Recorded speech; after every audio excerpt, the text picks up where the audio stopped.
Salam dəyərli tələbələr. Bugünkü mövzumuz şəxsiyyət sosial psixoloji fenomen kimi şəxsiyyətin sosializasiyası məsələləridir. Gördüyümüz kimi planda 4 yarım başlıq var. Sosial psixologiyada şəxsiyyət problemi, şəxsiyyətin mən konsepsiyası, sosial psixoloji fenomen kimi 2 psixoloji müdafiə haqqında, 3 Coqari pəncərəsi, 4 şəxsiyyətin sosializasiyası, sosializasiyanın sosial psixoloji effektləridir.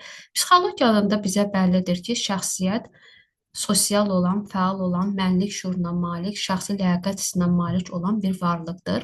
Sosiologiyada şəxsiyyətin sosiologiyası, ümumi psixologiyada isə şəxsiyyətin psixologiyası demək olar ki, əsas bölmələrdən biri hesab olunur. Bildiyimiz kimi sosiologiya şəxsiyyəti cəmiyyətin makrostrukturu kontekstində araşdıraraq öyrənir. Yəni sosiologiya üçün fərdiyyət deyil, sosial tip əsas olaraq götürülür. Müəlliflərdən isə Andreyevanın fikrinə əsasən sosial psixologiya şəxsiyyəti ümumi psixologiyada verilmiş tərifdən istifadə edərək öyrənir.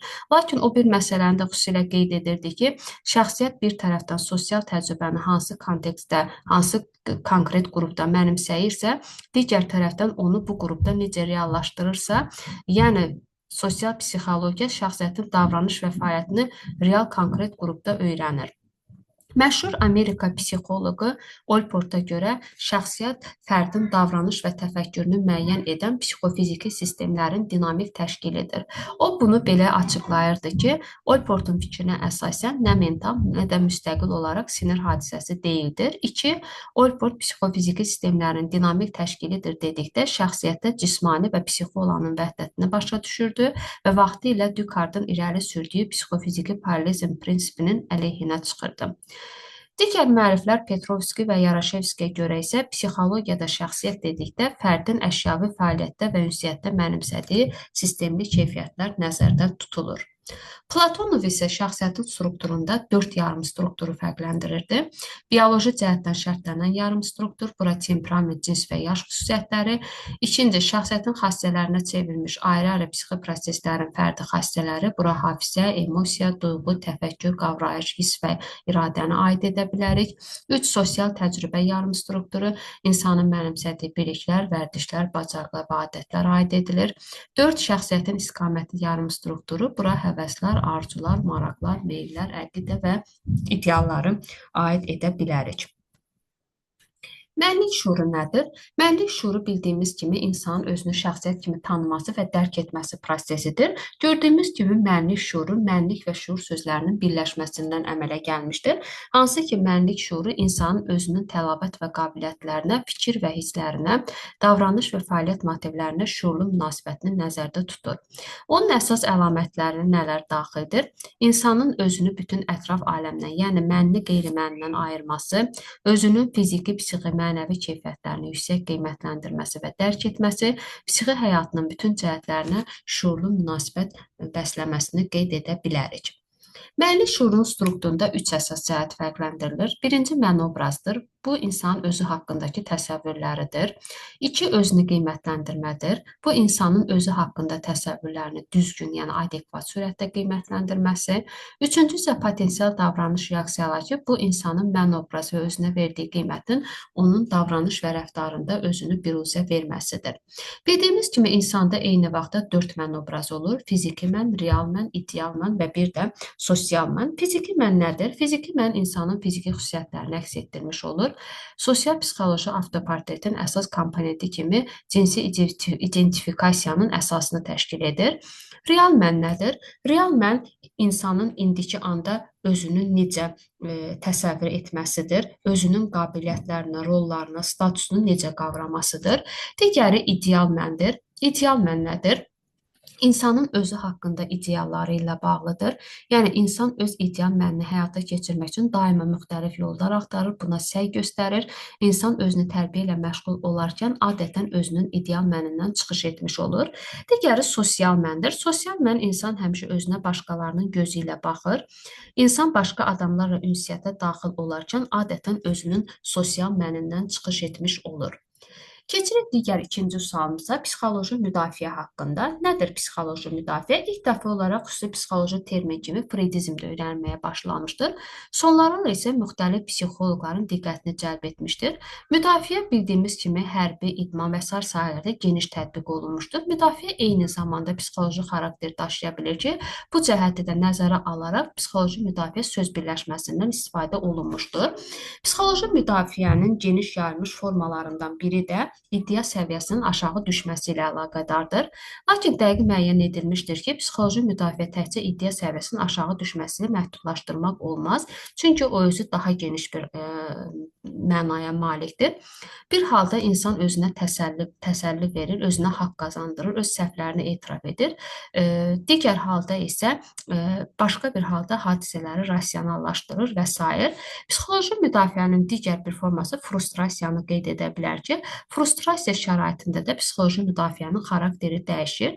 İnsan belə hallarda adətən müxtəlif çətinliklərlə rastlaşır, onları aradan qaldıra bilmir, özünün düşdüyü bu vəziyyətə görə kimi isə günahkar sayır, kimi isə hədələyir, digər bir halda isə əksinə özünü döyür, özünə qarşı çox aqressiv olur, paltarını cırır və s. bu yolla özünü müdafiə etmiş olur, yəni özünü belə deyək də sakitləşdirmiş olur. Növbəti sualımız Jogari pəncərəsidir. Bu fenomen ilk dəfə olaraq Joseph və Gary adlanan iki psixoloq tərəfindən bir-birindən xəbərsiz olaraq kəşf edilmişdir. Şəxsiyyətin psixoloji durumunu müəyyən etmək üçün bu fenomendən istifadə olunmuşdur. Gördüyümüz kimi Jogari pəncərəsinin 4 gözü var. Birinci gözünü müəlliflər səhnə adlandırmışdır ki, səhnənin də özünün 4 effekti var. Şahidlik effekti, özünü təqdim etmə effekti, həya və bir də maska effektləri. Birinci şahidlik effektidir. Nədir şahidlik effekti? İlk dəfə olaraq hüquq nəzəriyyəsi və təcrübəsi sahəsində öyrənilmişdir, müəyyən edilmişdir. Hüquq psixologiyasında bu effekt özünə məxsus ölçülərlə təhlil olunmuşdur. Sosial psixologiyada isə şahid effektinin özünə məxsus önəmli bir mənası vardır. Sosial mühitdə şahid iştirak edəndə şəxsiyyətin davranışında öz-özünə köklü dəyişikliklər əmələ gəlir. İstər-istəməz o nədənsə qorxur, nədənsə ehtiyat edir. Sosial psixologiyada şahidlik effekti uzun müddət kütləvi effekt, koaksiya və interaksiya effektləri kimi təhlil olunmağa başlamışdır.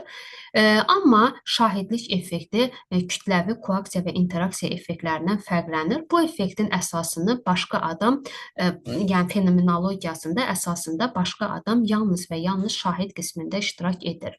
İkinci effekt özünü təqdim etmə effektidir. İnsan bir qayda olaraq başqa insanlar içərisinə çıxdığı zaman özünün geyiminə, bəzək düzəyinə xüsusi diqqət yetirir və bir sıra hallarda isə özünü təqdim etmə meyli yalancı təvəzzökarlıqla müşahidə olunmuş olur. Üçüncü effekt həya effektidir. Həya bildiyimiz kimi mürəkkəb mənəvi bir hissdir. Hələ uşaq yaşlarından böyüklərin təsiri altında eyib nədir təsəvvürlərinə uşaqlar yiyələnmiş olurlar. Yəni uşağın müəyyən bir məsələni anasının qulağına pıçıltı ilə deməsi artıq onda həya hissinin olduğunu bildirmiş olur. Dördüncü effekt isə maska effektidir. Bildiyimiz kimi maskanın da iki forması olur. Fiziki maska, yəni fizioekonomik maska və bir də psixoloji maska. Keçək növbəti sualımıza. Şəxsiyyət probleminin olduqca mühüm cəhətlərindən biri də şəxsiyyətin təşəkkülü, formalaşması və təbii cəmiyyət həyatına daxil olması məsələsidir. Şəxsiyyət probleminin dinamik cəhəti əsasən şəxsiyyətin tərbiyəsi təşəkkülü baxımından öyrənilmişdir. Ancaq nə şəxsiyyətə göstərilən məqsədyönlü planlı təsir, nə də ümumiyyətlə şəxsiyyətin təşəkkülü prosesi şəxsiyyət sosiallaşdıqca onda baş verən bütün dəyişiklikləri əhatə etmir. Yəni insanda baş verən bütün dəyişikliklər yalnız təlim-tərbiyənin təsiri ilə bağlamaq olmaz. O insanın gündəlik yaşayışı ilə də bağlı olur. İnsanın bir insan kimi formalaşmasında, böyüməsində, təkmilləşməsində, sosiallaşmasında bu sahənin olduqca böyük rolu vardır. Sosializasiya anlayışı elmi ədəbiyyata son dövrlərdə daxil olmuşdur və bir müddət tərbiyə və sosializasiya anlayışları sinonim sözlər kimi işlənməyə başlamışdır. Uşaqların sosializasiyası da bildiyimiz kimi multifaktorlu bir prosesdir. Onlar cəmiyyətlə inteqrasiyası mürəkkəb və çoxcəhətli sosializasiya proseslərindən başlayır. Gördüyümüz kimi sosializasiyanın 4 əsas sistemi var. Mikro, makro, mezo və ekzo. Mikrosistem nədir? Bura nələr daxildir? Ailə, dini qruplar, həmyaşıd uşaqlar cəmiyyəti, yaşayış yerinin sosial mədəni mühiti, tərbiyə institutları və s. Mesosistem, etnomədəni amillər, yaşayış məskəninin tipi, kütləvi kommunikasiya vasitələri və s. Ekosistemlərə nələr aiddir? Valideynlərin iş yeri, yerli səhiyyə şöbələri, məişət şəraitinin yaxşılaşması, uşağın bacı və qardaşlarının ailəsi, dostlarının ailəsi, makrosistemə isə planetar sistemlər, ölkənin təbii coğrafi xüsusiyyətləri, cəmiyyət və dövləti biz bura aid edə bilərik. Bundan əlavə qeyd etdiyimiz sosializasiyanın bu 4 sistemi bir-birləri ilə üzvü sürətdə əlaqədardır və hər birinin mütləq çəkisi vardır. Sosializasiya prosesinin həmçinin eyni zamanda özünə məxsus mexanizmləri də mövcuddur. Onlardan ikisini qeyd edə bilərik: imitasiya və bir də identifikasiya. İmitasiya müəyyən sosial modelin şuurlu sürətdə yamsılanması kimi özünü göstərir. İdentifikasiya prosesində isə uşaq özünü təqlid obyekti ilə eyniləşdirir və bu yolla da sosial təcrübəni mənimsəmiş olur. Sosializasiya prosesində şəxsiyyət amillərinin də rolu önəmlidir. Müəlliflərdən Smezer bu baxımdan iki əsas şəxsiyyət amilini xüsusilə qeyd etmişdir: həya və günah. Müəllifin fikrinə əsasən həya hissi o zaman əmələ gəlir ki, insan ifşa olunacağından ehtiyat edir. Günah hissi isə vicdanın təkidində formalaşmış olur və həya hissi ilə birləşərək hər hansı bir sosial davranışı qadağan edir və onun qarşısını almış olur. Sosializasiyanın sosial-psixoloji effektlərinə baxaq. Akselerant, retardant və infantil tipli uşaqlar haqqında. Hələ qədim zamanlardan insanın enişli yoxuşlu ömür yolunda iki mərhələyə ayrılırdı. Uşaqlıq və yaşlılıq mərhələlərinə bölünürdü. Psixologiyada və pedaqogikada uşaq tiplərinin təsviri 19-cu yüzilliyə təsadüf edir. 20-ci yüzillikdə də uşaq tipləri olmuşdur. Akselerasiya şəraitində akselerant uşaqlar yaranmışdır. Vaxtilə uşaqlara nə barədə danışırsan da danış, onların hansısa suallarına başdan soğudu şəkildə cavab verirsənsə ver, onlar bununla qane olurdular. Amma bugünkü günümüzdə birinci sinifdə oxuyan uşaqlar müəllimin başdan soğudu cavabları ilə razılaşmırlar, daha ətraflı cavab gözləyirlər. Vaxtilə akademik Uznadze 7 yaşlı uşaqlarla apardığı bir tədqiqatı 30-40 il keçdikdən sonra güclü psixoloqları bu tədqiqatı təkrar olaraq aparmışdılar və fərqli nəticələr əldə etmişdilər. Belə məlum olmuşdur ki, bugünkü gündə 7 yaşlı uşaqlar çox inkişaf etmişlər. Onlar bəlkə də 30-40 il bundan əvvəlki 9 yaşlı uşaqlardan daha çox şeylər bilirlər. Akselerant uşaqlar təkcə öz bilgi səviyyələri ilə seçilmirlər. Onlar eyni zamanda ağıl və intellekt səviyyəsinə görə də yüksəkdirlər. Onların məntiqi ölçüləri çox güclü olur. Yaşları artdıqca hər şeydə daha çox dəlil sübuta əsaslanmış olurlar. Akselerasiya fenomeni son 100-150 ildə daha çox müşahidə olunmağa başlamışdır və müasir Azərbaycan ailəsində akselerant uşaqların doğulması, böyüyüb boya başa çatması üçün əlverişli şərait belə yaradılır. Bugünkü gündə akselerant uşaqlarla yanaşı retardant tipli uşaqlara da rast gəlinir. Retardant latın sözü olub, mənası ləngimə, yubanma deməkdir. Psixi inkişafın ilk növbədə əqli inkişafının ləngiməsi, gec yetişməsi retardant uşaqların səciyyəvi xüsusiyyətidir. Amma biz bunu əqli cəhətdən geri qalan uşaqlarla eyniləşdirə bilmərik, çünki onlar fiziki və psixi cəhətdən əsasən sağlam uşaqlar olurlar. Digər uşaq tiplərindən biri infantil tipli uşaqlardır. Infantil uşaqların psixoloji portreti də müxtəlif boyalarla təsvir etmək düzgün olardı. Psixologiyada infantil anlamının özünə məxsus bir mənası vardır. Əgər yeniyetməli və böyük məktəbli yaşında şagird özünün müəyyən psixi keyfiyyətlərinə görə öz həmyaşıdlarına bənzəmirsə, daha çox tutaq ki, kiçik məktəbini xatırladırsa, bu zaman onlara infantil yeniyetmələr və ya böyük məktəblər deyə bilərik. Infantil özdə latın sözü olub, infantilis körpəyə, uşağa məxsus mənasında ifadə olunur. Feminizasiya və maskulizasiya haqqında psixoloqlar ilk baxımdan daha çox diqqəti cəlb etməyən bu məsələni araşdıranda önəmli bir faktlarla müəyyən ediblər. Onlar psixodiaqnostik üsullarla əvvəlcə qadın müəllimlərin rəng duyumunu, yəni onların hansı rəng xoşladığını, hansı parçadan istifadə etdiyini, hansı rəngli güldən və çiçəkdən daha çox həzz aldığını müəyyən ediblər. Daha sonra isə həmin üsuldan, eyni üsuldan istifadə edərək ikinci sinifdə oxuyan oğlan uşaqlarının rəng duyumunu öyrəniblər və belə bəlli olub ki, oğlan uşaqları da əsasən onlara 3 il dərs demiş qadın müəllimlərinin xoşladıqları rəngləri xoşlamışlar. Femina bildiyimiz kimi qadına məxsus mənasında ifadə olunur. Maskulizasiya isə kişiyə məxsus deməkdir. Yəni feminizasiya kişilərin qadına məxsus xüsusiyyətləri etməsi, maskulizasiya isə qadınların kişiyə məxsus xüsusiyyətləri etməsi mənasında ifadə olunur.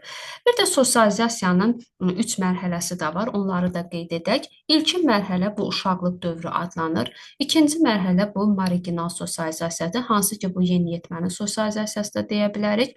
Üçüncü isə sabit və ya konseptual ya da tam sosializasiya mərhələsidir ki, hansı ki bu da 17-18 yaşdan başlayaraq 23-25 yaşa qədər ki dövrü əhatə etmiş olur. Mövzumuz bu qədər. Diqqətinizə görə təşəkkürlər.